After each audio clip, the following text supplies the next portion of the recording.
मोटापे की वजह से भारत जो है डायबिटीज़ का वर्ल्ड कैपिटल बन चुका है। ओह। ये बहुत ही डरावनी चीज़ है सुनने के लिए और ये बहुत ही शॉकिंग चीज़ है, लेकिन ये हकीकत है। आज 1 घंटे में खाया है ना, उसको 1 हफ्ता लगता है जलाने में। बहुत सारे यंग फीमेल पेशेंट जो हमारे पास आते हैं, औरतें आती हैं, वो डिप्रेशन में चली जाती हैं। उनका सोशल स्टैंडिंग पूरा ख़त्म हो जाता है, उनका self confidence, body self image पूरा ख़त्म हो जाता है। They have lost their job क्योंकि वो प्रेजेंटेबल नहीं है। तो ये बहुत ही दुख की बात है।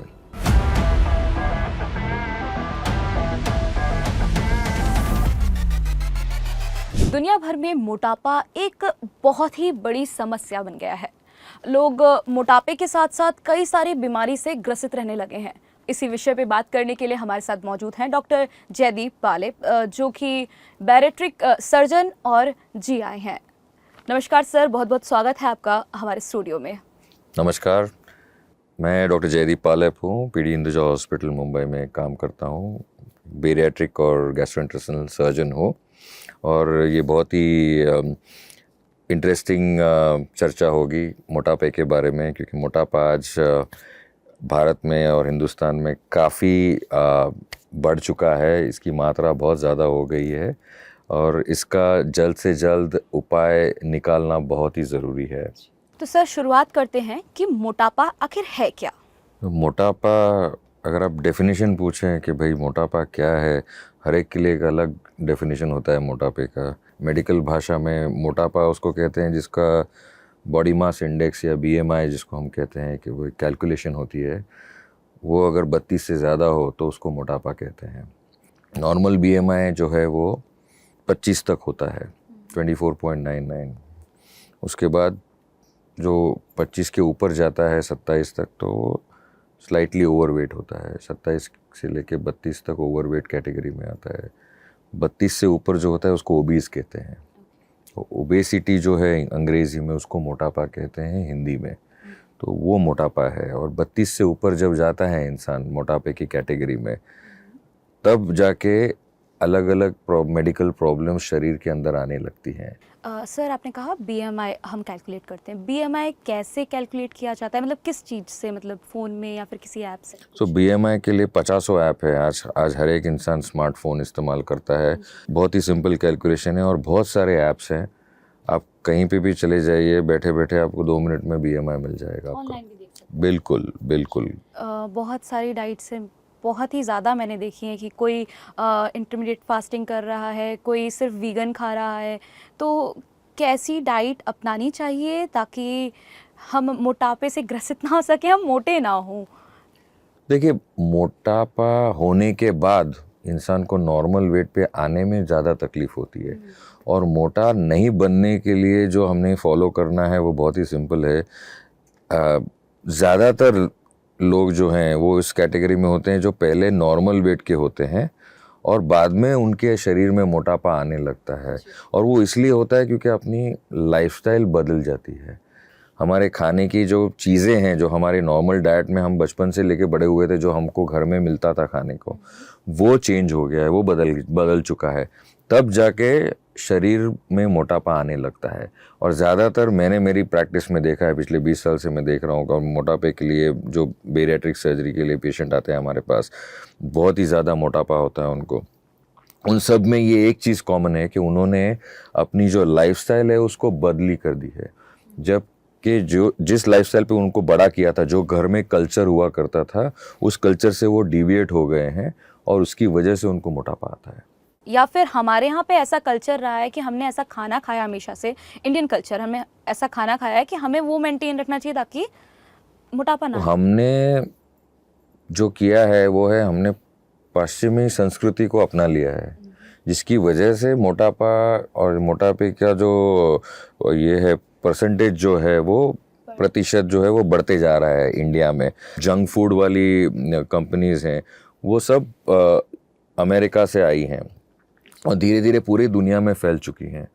जब तक ये भारत देश में नहीं आए थे, हिंदुस्तान में नहीं आए थे, तब तक यहाँ पे मोटापे का इतना ज़्यादा ये दिखाई नहीं देता था पॉपुलेशन में इफ़ेक्ट। लेकिन अभी पिछले 10-20 साल से हम लोग देख रहे हैं कि वो बढ़ते ही जा रहा है, बढ़ते ही जा रहा है। आज मोटापे की वजह से भारत जो है डायबिटीज़ का वर्ल्ड कैपिटल बन चुका है। ये बहुत ही डरावनी चीज़ है सुनने के लिए, और ये बहुत ही शॉकिंग चीज़ है, लेकिन ये हकीकत है आज कि हम लोग जो फार्मर्स रहे हैं, एग्रीकल्चरिस्ट रहे हैं इतने सालों से, नॉर्मल नेचुरल खाना जो सदियों से खाते आ रहे हैं वो छोड़ के पश्चिमी संस्कृति को अपना कर अपने हेल्थ की जो है वो पूरी सिचुएशन को बिगाड़ कर मोटापे की तरफ बढ़ रहे हैं।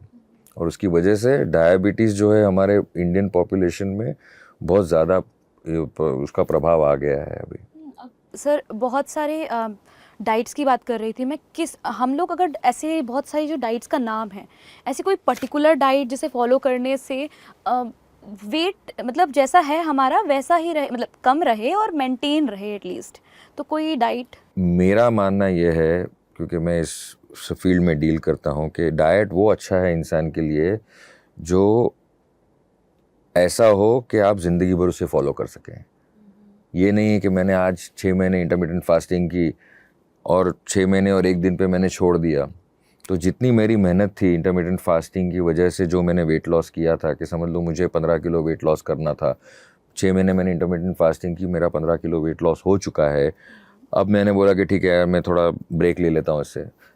जैसे ही आप ब्रेक लेते हैं और अपनी पुरानी आदतों पे चले जाते हैं, आपका वेट रीगेन बहुत फास्ट होगा। जो चीज़ आपने 6 महीने में गंवाई थी वो आप 2 महीने में वापस लेकर आएंगे शरीर के अंदर। सवाल था अगला कि जैसे हमने जिम किया बहुत ही ज़्यादा एग्रेसिवली जिम किया, 6 महीने दम से जिम किया और मैंने कम किए 5 kg। मैं जिम छोड़ती हूँ, डाइट चेंज नहीं, मतलब ठीक है डाइट चेंज करती हूँ थोड़ा सा, फिर से मतलब फास्ट फूड खाने लग जाती हूँ, बट तब भी इतना नहीं कि मतलब कि 10 kg बढ़े। अगली बार वो 10 kg मेरा वेट गेन होता है और बहुत बुरा होता है, मतलब ऐसा होता है कि वो कम फिर नहीं होता है। ये बहुत ही उम्दा सवाल पूछा है आपने, और ये हर एक पेशेंट का प्रॉब्लम होता है। इसको हम लोग योयो इफेक्ट कहते हैं हमारी भाषा में।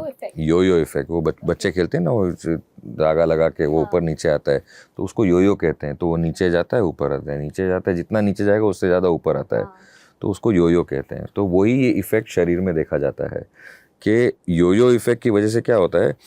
मैंने मेहनत की, जिम ज्वाइन किया, लाइफस्टाइल चेंज में मैंने बहुत अच्छा हाई प्रोटीन डाइट लिया, मैंने सारे फैटी आइटम्स, ऑयली आइटम्स बंद कर दिए, मैंने कार्ब्स कट डाउन कर दिए, मैंने 10 किलो गंवाए। जैसे अभी आपने बोला कि आपने 10 किलो गंवाए, समझ लीजिए आपने 10 किलो गंवाए। जैसे ही आपने उसको छोड़ दिया कि मैंने जिम छोड़ दिया, सिर्फ डाइट वही कंटिन्यू रह रहा है, आपके हाफ टाइम में 12 किलो बढ़ जाएंगे। जितना टाइम आपने लिया था वेट लॉस करने में, उसके आधे टाइम में आपका उससे ज़्यादा गेन हो जाएगा। क्योंकि सबसे महत्वपूर्ण एक रहस्य है जो हर एक इंसान को जानना ज़रूरी है, और वो मैं आज आपको बता रहा हूँ। वेट लॉस के लिए और वो वेट लॉस होने के बाद उसको मेंटेन करने के लिए डाइट और एक्सरसाइज, ये दोनों एक हाथ में जाते हैं, एक साथ में जाते हैं। दोनों में से कोई एक करके बिल्कुल फ़ायदा नहीं है, ये आप गांठ बांध लीजिए। अच्छा, दोनों ही करना है? एक्सरसाइज भी करना है और डाइटिंग भी करना है। डाइटिंग का मतलब क्या है कि पौष्टिक आहार लेना है। डाइटिंग मतलब ये नहीं कि 10 चीज़ें छोड़ दी मैंने खाने की। आपको जो पसंद है वो आप हफ्ते में, अगर एक सैटरडे को बोल दिया कि हाँ ठीक है आज मुझे चाट खाने का मन कर रहा है, तो मैंने चाट खा लिया, बट बाकी 6 दिन मैं हेल्दी खाना खा रहा हूँ और बाकी 6 दिन मैं एक्सरसाइज भी कर रहा हूँ। तो मैंने संडे को जो चीट कर दिया उसको मैं मंडे से लेके सैटरडे तक बर्न कर रहा हूँ। सिर्फ एक चाट की कैलोरीज जो गेन करी है हमने, उसको मंडे से सैटरडे तक लगता है हमें बर्न करने में। बिल्कुल, वो जितना आपने 1 घंटे में खाया है ना, उसको 1 हफ्ता लगता है जलाने में। प्रॉब्लम उधर आती है। खाना इजी है, खाने के कैलोरी कंटेंट है वो बहुत ज़बरदस्त होती है, लेकिन हमको तभी वो दिखता नहीं है। 800 कैलोरी खाया है दिन में, तो मुझे 1200 बर्न करने हैं। जब तक आप हमेशा नेगेटिव कैलोरीज में रहेंगे तब तक आप वेट मेंटेन करेंगे। द मोमेंट, हाँ, अगर 800 एक्सरसाइज करेंगे और 1200 खाएंगे तो आप हमेशा ही ओवरवेट रहेंगे, कभी नॉर्मल वेट नहीं रहेंगे। अच्छा, जो हम वेट उठाते हैं दैट इज़ फॉर स्ट्रेंथ, और जो हम एक्सरसाइज करते हैं फ्लोर पर वो एक्सरसाइज से ये सब बर्न होता है, या फिर सब कुछ मिक्स है? देखिए, एक्सरसाइज दो तरीके के होते हैं, एक होता है कार्डियो और दूसरा होता है वेट ट्रेनिंग। तो जो वेट ट्रेनिंग है वो मसल बिल्ड करने के लिए होता है, फिर वो आप किसी भी पोजीशन में करिए, आप बेंच पे बैठ के बेंच प्रेस कीजिए, वेट डंबल्स उठाइए, या बहुत सारे औजार होते हैं जो जिम में होते हैं आपके, वो यूज़ करेंगे आपके ट्रेनर के गाइडेंस में, तो वो सारी चीज़ें मसल बिल्डिंग के लिए होती हैं। और दूसरा होता है कार्डियो, जो आप कोई दौड़ रहा है, कोई स्विमिंग कर रहा है, कोई साइकिलिंग कर रहा है, कोई एलिप्टिकल करके मशीन होती है, एक बोट रोइंग वाली जो होती है जिम में, तो ये सारी चीज़ें जो होती हैं उससे कार्डियो होता है। तो इससे क्या होता है, जो कैलोरीज एक्स्ट्रा जो हैं वो जो बर्न करने की मैं बात कर रहा था वो कार्डियो से होती है, लेकिन अभी शरीर को डे टू डे फंक्शन के लिए जो ताकत चाहिए वो मसल से आ रही है। तो फैट बर्न करने के लिए आपको कार्डियो चाहिए, कार्डियो करने के लिए मसल बिल्डिंग करना है, उसके लिए आपको प्रोटीन चाहिए। तो ये सारी चीज़ें इंटरकनेक्टेड हैं, लेकिन हर एक को करने का एक इम्पोर्टेंस है, और वो जो महत्वपूर्ण चीज़ें हैं एक दूसरे को लिंक्ड हैं, तो एक छोड़ के दूसरा नहीं कर सकते हैं, सब कुछ करना है अपने को, और थोड़ा थोड़ा हर एक को करना है। जी सर, आजकल वर्किंग बहुत होते हैं, सब लोग ऑलमोस्ट वर्किंग ही होते हैं। वर्किंग लोगों के लिए वेट, कहते हैं सिटिंग पोजीशन ज़्यादा देर रहती है, काफ़ी देर तक हम बैठते हैं, इस वजह से गेन हो रहा है वेट, तो ये भी वजह होती है? बिल्कुल, ये जो कॉर्पोरेट कल्चर है कि भाई बैठे बैठे सब लोग काम कर रहे हैं पूरा, इसमें ना सिर्फ वेट गेन का प्रॉब्लम है, ओबेसिटी का प्रॉब्लम है, बहुत सारे और प्रॉब्लम्स भी आते हैं। मतलब आप सिर्फ कुर्सी पे बैठे बैठे जो काम करते हैं उनके स्पाइनल कॉर्ड जो है, रीढ़ की हड्डी है, उसकी पोस्चर में भी प्रॉब्लम आ जाता है। आपको जो डिस्क बोलते हैं, स्लिप डिस्क होता है वो बोलते हैं, तो वो उसकी इंसिडेंस बढ़ जाती है। जो लैपटॉप पे या डेस्कटॉप पे बैठ के काम करते हैं पूरे दिन, आईटी वाले जो हैं, उनको सर्वाइकल डिस्क प्रोलैप्स हो जाता है, उनको उसका प्रॉब्लम हो जाता है। फिर जो बहुत घंटों तक एक ही जगह बैठते हैं उनको नीचे मोशन की जगह पे जो है फिस्टुला या पाइलोनोडल साइनस या ऐसे सारी प्रॉब्लम्स आती हैं। तो एक ही जगह बैठे रहने से 50 प्रॉब्लम आते हैं, सिर्फ मोटापा नहीं, बहुत सारी प्रॉब्लम आती हैं अलग अलग, और उसकी वजह से आपकी जो डे टू डे ज़िंदगी है, बीमारियां आ जाएंगी, तो पूरी ये प्रॉब्लम्स आने लगेंगी, एंड देन उसमें आपका जो पूरा रूटीन है वो बिगड़ जाता है। ज़रूरी है कि थोड़ा सा वर्कआउट और प्रॉपर डाइट हमेशा मेंटेन रखी जाए। बिल्कुल। और दूसरा ये है कि मेरे पास बहुत सारे पेशेंट्स आते हैं जो कॉर्पोरेट जैसे ऑफिस में काम करते हैं, उनको मैं बोलता हूँ आप बीच में उठिए, एक चक्कर लगा के आइए, इवन इफ आपको रेस्ट रूम नहीं जाना है या कुछ नहीं करना है, जाके एक गिलास पानी पी कर आइए। उससे क्या होता है, आपकी वाटर इनटेक पूरी रहती है। दूसरा एक बहुत इम्पॉर्टेंट चीज़ ये है वेट नहीं गेन करने का और वेट को मेंटेन करने का, है कि हम पानी पीना भूल जाते हैं दिन में। एक इंसान को कम से कम 3 से 4 लीटर पानी पीना ज़रूरी होता है रोज़। कम पानी पीने से भी वेट गेन होता है? कम पानी पीने से वेट गेन नहीं होता है, लेकिन ज़्यादा पानी पीने से आपको खाने की भूख नहीं लगती, इसके लिए वेट गेन नहीं होता है। तो ये थोड़ा उल्टा वाला सिस्टम है, ये नेगेटिव रीइंफोर्समेंट है, क्योंकि पेट भरा हुआ रहता है ना। आप बार बार जाके पानी पियेंगे तो उससे दो चीज़ें होंगी, एक तो आपका पेट भरा रहेगा, आपको बार बार भूख नहीं लगेगी, बिना मतलब की एसिडिटी नहीं होगी क्योंकि सारा एसिड वॉश हो जाता है, और दूसरा ये है कि आपने 5 गिलास पानी पिया तो आपको कम से कम 2 बार रेस्ट रूम जाना पड़ेगा यूरिन पास करने के लिए, तो उसकी वजह से एक्सरसाइज हो जाता है। दूसरी एक चीज़ है जो आपके पहले वाले सवाल का मेरे को जवाब मैं उसमें बताना भूल गया, फ्लोर एक्सरसाइजेस के बारे में आप जो बोल रही थी। एब्डोमिनल ओबेसिटी जो है, पेट का मोटापा है, वो इंडियन पॉपुलेशन में बहुत ज़्यादा है। आप अगर वेस्टर्न पॉपुलेशन देखेंगे, जो वाइट्स हैं उनको देखेंगे, या अफ्रीका के जो पॉपुलेशन है उनको देखेंगे, वो अगर उनको मोटापा होता है तो वो पूरी ओवरऑल बिग हो जाते हैं, पूरी बॉडी में बड़े होते हैं। हमारे यहाँ पे जो है भारत देश में आप देखेंगे तो एब्डोमिनल ओबेसिटी एशियन पॉपुलेशन में देखेंगे, साउथ एशियन पॉपुलेशन में, भारत बोलो, पाकिस्तान बोलो, बांग्लादेश बोलो, श्रीलंका बोलो, पेट का जो मोटापा है वो ज़्यादा है। इसकी वजह से हमको डायबिटीज़ ज़्यादा होता है। ये एब्डोमिनल फैट जो होता है पेट के दीवार के भीतर जो फैट होता है, चर्बी होती है, उस वहाँ से डायबिटीज़ शुरू होती है। तो ये जानना हर एक इंसान को बहुत ज़रूरी है कि हमारे पॉपुलेशन में, हमारी जनता में, हिंदुस्तान में डायबिटीज़ का सबसे पहला कारण ये है कि हमारी एब्डोमेनल ओबेसिटी ज़्यादा है। हाथ पैर लकड़ी की तरह होते हैं लेकिन पेट तोंद बहुत बड़ी होती है। मेरे साथ भी है। तो वैसा है, तो वो प्रॉब्लम उसी की वजह से होता है, इसलिए उस पर ज़्यादा ध्यान देना पड़ता है। इसलिए वो जो एब्डोमिनल एक्सरसाइज आप बोल रहे थे, फ्लोर पे लेट के जो करते हैं, मैट लगा के करते हैं, योगा में भी जो करते हैं, योग अभ्यास करते हैं जो लोग, उनके लिए ये एब्स बहुत इम्पोर्टेंट होता है, खास करके अपने देश में। वो इसकी वजह ये है। सर, प्रेगनेंसी के बाद जो वेट गेन होता है उसको कुछ कम करने का मतलब वो तो प्रेगनेंसी की वजह से हो रहा है, तो उसको कुछ कम करने का तरीका कि नॉर्मल एक्सरसाइजेस वगैरह से ही कम हो जाता है? देखिए, प्रेगनेंसी के वक्त ही एक्सरसाइज करना शुरू करना बहुत ज़रूरी है। आज की तारीख में अगर आप देखें, औरतें बहुत कॉन्शियस हैं अपने वेट के बारे में, अपनी बॉडी स्ट्रक्चर के बारे में।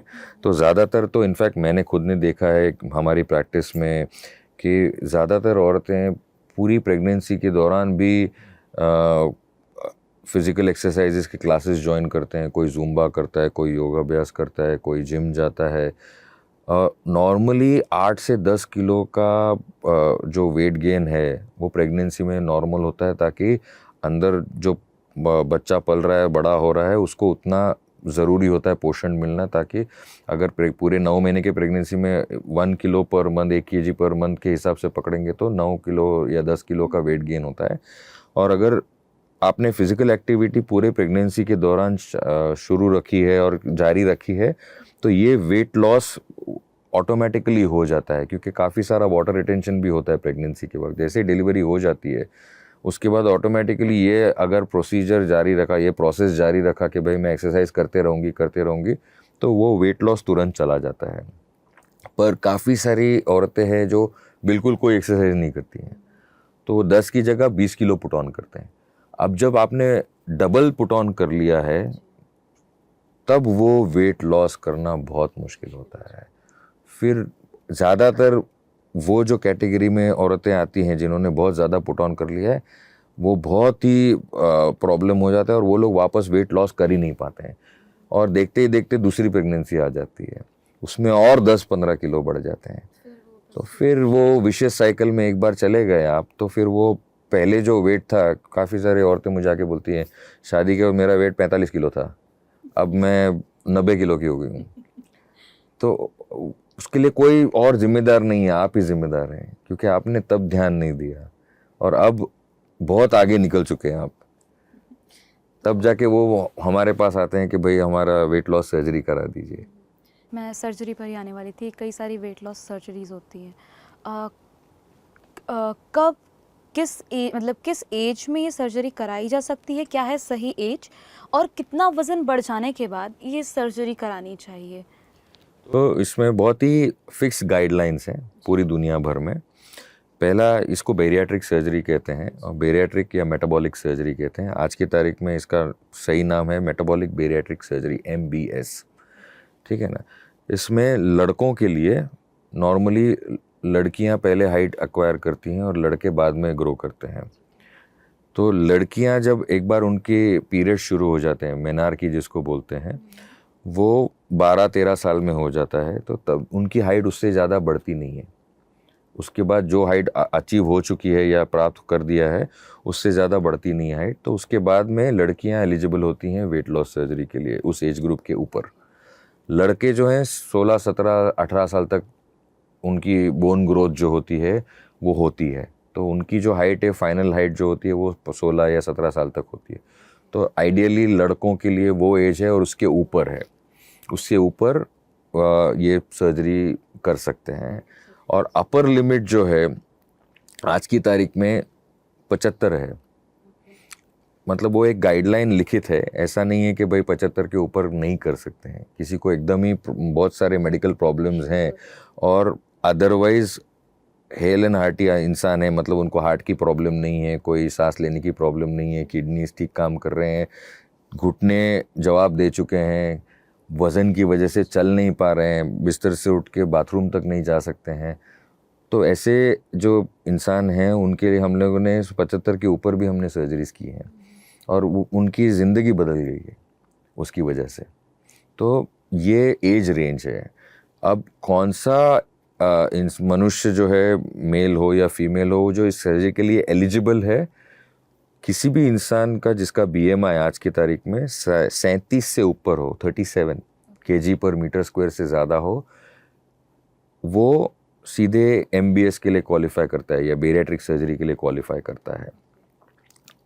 किसी इंसान का बॉडी मास इंडेक्स या BMI 37 से कम हो और 32 से ज़्यादा हो और उसको मोटापे के अलावा कोई एक मेडिकल बीमारी हो, जैसे डायबिटीज़ हो या ब्लड प्रेशर की शिकायत हो जिसके लिए दवा लेनी पड़ती है कंट्रोल करने के लिए, या कोलेस्ट्रॉल हो, कोई हाइपोथायराइड होता है जिनको थायराइड की कमी होती है तो गोली खानी पड़ती है, एल्ट्रॉक्सिन या थायरोनॉम जैसी गोलियाँ होती हैं। फिर किसी को घुटने की ऑस्ट्रोआर्थराइटिस होती है, किसी को स्लीप एपनिया होता है। स्लीप एपनिया एक बहुत इंपॉर्टेंट बीमारी है जो ज़्यादातर लोगों को पता ही नहीं कि उनको है। जो वो बीमारी है जो रात को जब सोते हैं तो मुंह खोला रख के बहुत ज़ोर से घोरते हैं। मोटापे के साथ साथ वो उनको घोरने खर्राटे लेते हैं। जो खर्राटे लेते हैं तो बगल में कोई सो भी नहीं सकता है उनकी, इतनी ज़ोर की खर्राटे लेते हैं। जो बैठे बैठे सो जाते हैं मोटापे की वजह से। मोटापे की वजह से, क्योंकि वो जो मोटापा आपको दिखाई नहीं देता, जो चर्बी आपको दिखाई नहीं देती, वो सांस की नली के आसपास भी जमा हो जाती है। तो जो बैठे बैठे खाने के टेबल पे 4 लोग बात कर रहे हैं, एक बैठे बैठे बात करते करते सो जाता है कोई इंसान, कोई टीवी देखते देखते सो जाता है, तो तभी आप चौकन्ना हो जाइए कि ये इंसान जो है इसको स्लीप एपनिया है। इसको हम लोग ऑब्स्ट्रक्टिव स्लीप एपनिया सिंड्रोम या OSAS बोलते हैं। मोटापे में ये बहुत ही ज़्यादा कॉमन है।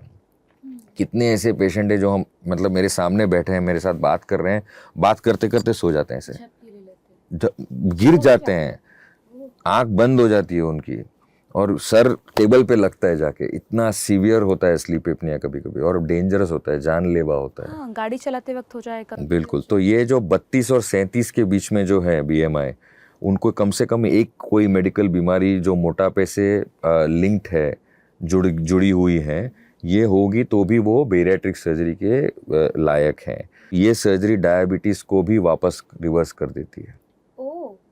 ये सबसे बेनिफिशियल इफ़ेक्ट है इस सर्जरी का। आज हमारे पास पेशेंट आते हैं सिर्फ डायबिटीज़ को रिवर्स करने के लिए। तो कम से कम देखा गया है कि ऑन एन एवरेज 10 साल तक ये इफ़ेक्ट, एंटी डायबिटिक इफ़ेक्ट बोलते हैं इसको, ये सर्जरी का जो एंटी डायबिटिक इफ़ेक्ट है ये कम से कम 8 से 10 साल चलता है। मतलब आप समझ लीजिए कि डायबिटीज़ ऐसी बीमारी है जो अपने हर एक ऑर्गन को ख़राब करती है। कैटरैक्ट जल्दी हो जाता है, हार्ट अटैक जल्दी आ सकता है, किडनी ख़राब हो जाती है, डायलिसिस पे चले जाते हैं पेशेंट, हाथ पैर में गैंग्रीन हो जाता है, बार बार ज़ख्म हो जाती है। ये सारी चीज़ें अगर आपको 8 और 10 साल तक पोस्टपोन कर दी तो कैसा लगेगा? इंसुलिन नहीं लेना पड़ा, कैसा लगेगा? सही है। जो परमानेंट ले रहा है इंसुलिन, जी बिल्कुल, उसकी लाइफ से इंसुलिन चला जाए तो इंसुलिन चला जाए, आप हर जगह दवाई का एक पूरा थैला लेके घूम रहे हैं, वो बंद हो जाए, तो इससे बेहतर आप क्या चीज़ मांग सकते हैं? कितनी सारी औरतें, यंग औरतें आती हैं हमारे पास मोटापे के साथ। मैं कल की बात बताता हूँ आपको। कल ही मैंने एक लेडी की सर्जरी की है। यंग औरत है, 2 साल हुए हैं शादी को, इनफर्टिलिटी का प्रॉब्लम है, बच्चा कंसीव ही नहीं हो रहा है क्योंकि बहुत ज़्यादा वेट है। 45 BMI है, 45 BMI है, हाँ, 110 किलो वज़न है, 5 फुट हाइट है। तो अब उनके गायनेकोलॉजिस्ट ने उनको हमारे पास रेफ़र किया कि भाई डॉक्टर साहब आप इनका वेट लॉस करा के दीजिए, तब जाके शायद हार्मोन्स नॉर्मल हो जाएंगे, अंडकोश काम करने लगेगा, ओवरीज में अच्छे क्वालिटी के अंडे आएंगे और प्रेगनेंसी नॉर्मल तरीके से होगी। अगर यही पेशेंट को आप IVF ट्रीटमेंट के लिए लेकर जाएं तो हर कुछ महीनों में आप IVF साइकिल रिपीट करते जाएंगे, लाखों लाख खर्चा होते जाएगा। हर IVF साइकिल का कम से कम लाख रुपया खर्चा होता है। 10 साइकिल कर लिया आपने, कितना खर्चा हो गया? 10 लाख रुपए, और सक्सेस नहीं है। तो IVF आप करते रहेंगे बट मैटर नहीं करेगा क्योंकि फैट इतना हो गया है, हार्मोन, आपके हार्मोन्स सारे खराब हो जाते हैं। आपकी जो हार्मोन सिक्रीट होने की जो एबिलिटी होती है वो दिमाग से शुरू होती है। हाइपोथैलेमस करके एक एरिया है जो ब्रेन में होता है, वो पिट्यूटरी ग्लैंड को कंट्रोल करता है। पिट्यूटरी ग्लैंड जो है वो ओवरीज को कंट्रोल करता है। तो ये 1 2 3 जो एक्सिस है वो मोटापे की वजह से ख़राब हो जाता है। तो हम उसको हमारी भाषा में हाइपोथैलेमो पिट्यूटरी ओवेरियन एक्सिस कहते हैं, HPO एक्सिस। तो जब ओवरीज में हार्मोन बराबर पहुंच ही नहीं रहे, ऊपर से सिग्नल ही नहीं आ रहा है, तो अंडा बराबर तैयार होता ही नहीं है। और अगर अच्छे अंडे नहीं बनेंगे तो पॉलीसिस्टिक ओवरी बोलते हैं ना, PCOS यंग फीमेल में काफ़ी कॉमन है। ये सोनोग्राफी करते हैं तो उसमें लिखा होता है PCOS है। तो ये PCOS क्या है? PCOS वही है, हार्मोनल एक्सिस बिगड़ गया है, इसकी वजह से अच्छे क्वालिटी के अंडे नहीं आ रहे हैं, इसकी वजह से पीरियड्स इरेगुलर हो जाते हैं, 2-3 महीने में एक बार आता है। ये सब उसी का कारण होता है, मोटापे की वजह से। ज़्यादातर ये मोटापे की वजह से होता है। कौन कौन सी बीमारियां हैं जो मोटापे से होती हैं? बहुत सारी बीमारियां, आपको जान के ये अचरज होगा कि शरीर में कम से कम 8 से 10 अलग अलग टाइप के कैंसर हैं, उनकी इंसिडेंस 20% बढ़ जाती है सिर्फ मोटापे की वजह से। औरतों में ब्रेस्ट कैंसर, यूट्रस या बच्चेदानी का कैंसर, कोलॉन कैंसर या लार्ज इंटेस्टाइन का कैंसर औरतों में और मर्दों में, प्रोस्टेट का कैंसर मेल्स में होता है, पुरुषों में होता है। ये सारे कैंसर जो हैं, और ऐसे और सब बहुत सारे कैंसर है, किडनी का कैंसर है, इनकी 17 से 20% का इजाफा हो जाता है इसका कैंसर का अपने शरीर में सिर्फ मोटापे की वजह से। आज मैं 65 किलो का हूँ तो मेरे पास ये कैंसर होने की संभावना बहुत कम है, लेकिन यही मैं अगर 105 या 110 किलो का हूँ तो मेरे शरीर में ये कैंसर आने का 20% चांस ऑटोमेटिकली बढ़ गया है बैठे बिठाए। बाकी सारी बीमारियां मैंने आपको ऑलरेडी बताई, डायबिटीज़ हो, कोलेस्ट्रॉल हो, ब्लड प्रेशर हो, PCOS हो, घुटनों की ऑस्टियोआर्थराइटिस हो, स्लीप एपनिया हो। इवन कहीं ना कहीं सेल्फ डाउट और थोड़ा नेगेटिविटी खुद में होने लग जाती है चीज़ों को लेके, कॉन्फिडेंस लेवल। एक और चीज़, ये आपने बहुत ही इंपॉर्टेंट चीज़ बोली। बहुत सारे यंग फीमेल पेशेंट जो हमारे पास आते हैं, औरतें आती हैं, वो डिप्रेशन में चली जाती है। उनका सोशल स्टैंडिंग पूरा ख़त्म हो जाता है, उनका self confidence, body self image पूरा ख़त्म हो जाता है। उनकी काफ़ी सारे ऐसे पेशेंट हैं जिनको मैंने ट्रीट किया, जो अपनी नौकरी से हाथ धो बैठे सिर्फ मोटापे की वजह से। They have lost their jobs, उनको काम से निकाल दिया गया है क्योंकि वो प्रेजेंटेबल नहीं है। तो ये बहुत ही दुख की बात है, और ऐसे इंसानों को पॉजिटिव काउंसलिंग करके, रीइंफोर्स करके, उनको अपने साथ रख के, उनकी हेल्थ को इम्पोर्टेंस देने के लिए उनको प्रोत्साहित करना छोड़ के उनको डिप्रेशन की ओर धकेल देते हैं। ये चीज़ बहुत ज़रूरी है इंडिया में चेंज करने की, भारत में चेंज करने की, क्योंकि ख़ास करके औरतों में, यंग औरतों में डिप्रेशन का जो प्रमाण है वो इतना बढ़ते जा रहा है कि आप मानेंगे नहीं। मेरे पास साइकेट्रिस्ट जो हैं वो इतने सारे पेशेंट रेफ़र करते हैं क्योंकि पूरे बॉडी की कॉन्फिडेंस की, सेल्फ कॉन्फिडेंस की धज्जियाँ उड़ गई होती हैं। लोग उनके साथ सोशली जाएंगे नहीं, पिक्चर देखने जाते नहीं हैं। 4 पहले के पुराने दोस्त होंगे, वो भी बोलेंगे नहीं यार छोड़ने जाने, बहाना कोई भी दे देंगे, नहीं आज मैं बिज़ी हूँ या आज मैं। असली कारण ये है कि हमको ऐसे इंसान के साथ मैं दिखनी नहीं चाहिए। मैं इसके साथ दिखूंगी तो मेरा क्या होगा, मेरा क्या स्टेटस रहेगा, मेरे दोस्त बोलेंगे कि इसके साथ घूम रही है। बराबर। तो ये बहुत ही आम चीज़ है जो मैंने देखी है पिछले 20 सालों में मेरे प्रैक्टिस में, कि ये सेल्फ कॉन्फिडेंस जो है, डिप्रेशन, पूरा सेल्फ कॉन्फिडेंस ख़त्म हो जाता है और डिप्रेशन में चले जाते हैं लोग। ज़रूरी है कि हम थोड़ा मेंटेन करें, बॉडी अपनी डाइट, बिल्कुल सब चीज़ों को मेंटेन करें ताकि इस चीज़ से हमारा मतलब वास्ता ही ना हो। एकदम, हर चीज़ को एक मर्यादित रूप में करेंगे तभी जाके इंसान स्वस्थ रहेगा। आप सिगरेट पीजिए या अल्कोहल लीजिए या जंक फूड खाइए, नुकसान शरीर का, आप ही के शरीर का होने वाला है। आपको पता होना चाहिए कि आपके शरीर में क्या सही है, कौन सी चीज़ सही है और कौन सी चीज़ गलत है। और ये अगर हम नहीं समझ सकते हैं तो कौन समझेगा, और अगर हम नहीं समझ सकते तो हमारे नीचे हमारे बच्चे जो हैं उनको हम क्या सीख देंगे। सही बात है। सर एक सवाल ये कि मैंने देखा है आसपास ही, ऑफिस में ही, कहीं हर जगह लोग नो शुगर कर देते हैं कि अब लाइफ में we are not going to take sugar, हम लोग शुगर खाने ही नहीं वाले हैं, no sugar, no carbs, no gluten. मतलब कि रोटी तक मना कर देते हैं कि रोटी नहीं खाएंगे, चीनी नहीं खाएंगे और हर चीज़ को ब्राउन शुगर और ब्राउन ब्रेड, तो ये करना कहाँ तक सही है? देखिए, शुगर नहीं लेंगे तो कोई प्रॉब्लम नहीं है। शुगर जहर है अच्छा। अपने शरीर के लिए, उसमें कोई शक ही नहीं है। थोड़ी मात्रा में हर जगह से कहीं ना कहीं से थोड़ी मिठास आने ही वाली है। उसके ऊपर चाय में डालेंगे, कॉफ़ी में डालेंगे, मिल्क शेक लेंगे, तो हम सिर्फ कैलोरीज ऐड कर रहे हैं।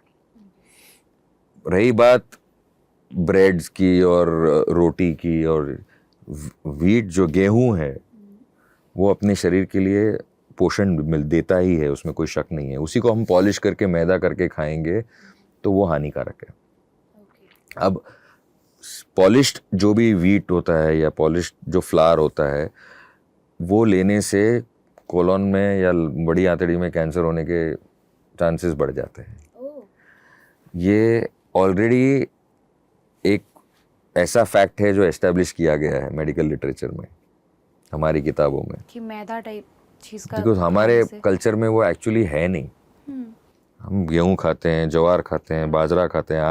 आज मिलेट्स का इतनी पब्लिसिटी हो रही है, क्यों कर रहे हैं? ताकि हम हेल्दी डाइट की तरफ जाएं। काफ़ी सारे डाइट्स में आपने देखा होगा लोग अभी किनोआ खाते हैं। किनोआ यहाँ का नहीं है, किनोआ ब्राज़ील से आया है। वहाँ जैसे हमारे यहाँ गेहूँ, ज्वार, बाजरा बनता है, वैसे वहाँ पे किनोआ बनता है। बट वो प्रोटीन का बहुत रिच सोर्स है, बहुत ही महंगी आइटम है मार्केट में अगर आप लेने चाहें तो अगर हम किनोआ खा सकते हैं तो गेहूं, ज्वार, बाजरा क्यों नहीं खा सकते? किसने रोका है आपको खाने से? वो खाइए। तो हमें आसानी से मिल जाएगा। हाँ, हमारे ब्रेड पास खाने की क्या ज़रूरत है? पिज्ज़ा वाला ब्रेड खाने की क्या ज़रूरत है? मैदा खाने की क्या ज़रूरत है? बट नहीं, ये एक जो आध ब्राउन ब्रेड का है कि वाइट ब्रेड नहीं ब्राउन ब्रेड खा लो वो बेटर है। शुगर फ्री जो आता है उसे चाय में डाल के मीठा है बट लिखा शुगर फ्री है। बराबर। वो सच में वर्क करता है या फिर वो भी मिथ है? वो Advertisement। इंसान की सेटिस्फेक्शन के लिए है। देखिए, कोई भी चीज़ एक्सेस में ली जाए तो वो हानिकारक होगा, क्योंकि वो केमिकल है। शुगर फ्री भी है, जो बनाते हैं वो केमिकल है। तो वो भी ज़्यादा मात्रा में इस्तेमाल करेंगे तो आज नहीं तो कल उसमें से भी कोई नया प्रॉब्लम खड़ा हो जाएगा, कोई नई समस्या आ जाएगी शरीर के अंदर। अगर शुगर नहीं लेना है तो बंद ही कर दीजिए। तो शुगर की जगह हम जैगरी यानी कि गुड़ यूज़ कर गुड़ सकते यूज़ हैं। कर सकते हैं, उसमें तो आयरन कंटेंट बहुत ज़्यादा है। आप खजूर यूज़ कर सकते हैं, उसमें भी आयरन कंटेंट बहुत ज़्यादा है। किसी ने रोका नहीं है आपको, फ्रीली अवेलेबल है, सब जगह मिलता है, वो खाइए, किसने मना किया है? पर ब्रेड को वाइट ब्रेड छोड़ के ब्राउन ब्रेड खाएंगे। अभी किसी ने सच में उसके न्यूट्रिशन लेवल पे देखा है कि भाई कौन सी कंपनियां सच में लिख रही हैं कि वो ब्राउन ब्रेड कैसे बनाए? वो सिर्फ ब्राउन कलर है या असली में ब्राउन अनपॉलिश्ड व्हीट के साथ बनाया हुआ है? वो गेहूं जो है वो अनपॉलिश्ड है, ये सच में अनपॉलिश्ड है, उसके हाथ से बनाया है, या सिर्फ कलर ब्राउन है? बाजरा की रोटी खाओ, ज्वार की रोटी खाओ, गेहूं की रोटी खाओ, और सदियों से खा रहे हैं ना, ये ब्रेड कहाँ से आ गया बीच में? तो मतलब ये वाला नहीं कि हम फास्ट फूड खा रहे हैं और एक्सरसाइज कर रहे हैं, हमें दोनों चीज़ मेंटेन करनी पड़ेगी, सात्विक खाना खाना पड़ेगा। पूर्वजों से जो खाते आ रहे हैं ना, वो उसको मेंटेन करना है। देखिए, जैसे हमारी उम्र बढ़ती जाती है, अपनी जो पाचन शक्ति है वो घटते जाती है, समझे? जैसे हर ऑर्गन की, मतलब आप बाल देखिए, जवानी में एकदम काले लंबे घने बाल हैं, जैसे धीरे धीरे उम्र बढ़ रही है, पुरुषों में आप देखते हैं बाल घटते जाते हैं या सफ़ेद हो जाते हैं। औरतों में भी वही होता है, क्योंकि उसकी उम्र हो रही है। तो हर एक अवयव की एक उम्र होती है, और वो धीरे धीरे जो उसका जो रोज़ का जो फंक्शन है वो घटते जाता है, बढ़ता नहीं है। तो जैसे आपकी उम्र बढ़ रही है, आपको और ज़्यादा केयरफुल होना है, आपको और सावधानियां बरतनी है। इसलिए बोलते हैं ना कि 50-60 की उम्र के बाद सात्विक जीवन बिताना है। वो क्यों बिताना है? क्योंकि शरीर स्लो हो रहा है, शरीर की क्षमता कम हो रही है, तो उसको रिस्पेक्ट देना ज़रूरी है, उसका मान रखना ज़रूरी है। ये नहीं कि भाई मैं खाते ही जा रहा हूँ, मैं 20 साल का था जैसे खा रहा था वैसे मैं 30 साल का, 40 साल का, 50 की उम्र में, 60 की उम्र में वही कर रहा हूँ। वो नहीं हो सकता है, शरीर टूट जाएगा। बैरिएट्रिक सर्जरी के बाद आपको डाइट मेंटेन करनी पड़ेगी, क्योंकि आप दोबारा मोटे हो सकते हैं और इस बार शायद दुगनी गति से, तो आपको कंट्रोल करना पड़ेगा। नहीं, बैरिएट्रिक सर्जरी का सबसे बड़ा एडवांटेज यही है कि ये एक्सरसाइज और डाइट की तरह नहीं है।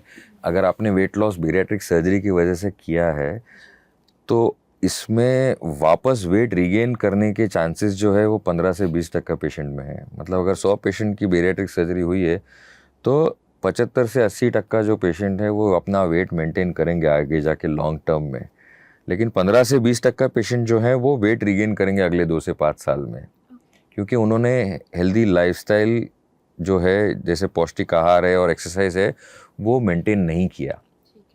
पर जो लोग करते हैं और उसका ज़्यादा उनकी प्रतिशत ज़्यादा है, 75 से 80% जो लोग हैं वो मेंटेन करते हैं, क्योंकि वो फिर से उस स्टेज पर नहीं जाना चाहते हैं। वो अपने आप को आईने के सामने वापस उस तरह नहीं देखना चाहते हैं जिस तरह से जहाँ से वो गुजर चुके हैं, तो उस रास्ते पे वो नहीं जाते हैं। पर फिर भी 15 से 20% लोग हैं जो वेट रिगेन करेंगे। तो ये खुली बात है, इसमें कोई छुपाने वाली बात है नहीं। इंसान को ये डिसाइड करना है कि मुझे 75 से 80% के पलड़े में रहना है या 15 से 20% के। तो ये आपके ऊपर है कि आप हेल्दी रहना चाहते हैं, आप जिस चीज़ से गुजर चुके हैं, डिप्रेशन, बहुत सारी बीमारियों को घर बना चुके हैं, उन चीज़ से आप बाहर निकलना चाहते हैं, या फिर से उसी दुनिया में अपने आप को ढकेलना चाहते हैं। बिल्कुल सही, बिल्कुल। तो इसी के साथ हम जयदीप सर से, डॉक्टर जयदीप से विदा लेंगे। Thank you so much sir हमारे दर्शकों को बताने के लिए। बहुत बहुत धन्यवाद जी, हमारे दर्शकों को ये बताने के लिए कि क्या कुछ प्रॉब्लम मोटापे से हो सकती है और किस तरीके से हम इससे निजात पा सकते हैं। फिलहाल इस वीडियो में इतना ही। ऐसे ही वीडियोस के लिए रेडियो सिटी के यूट्यूब चैनल को ज़रूर सब्सक्राइब करें।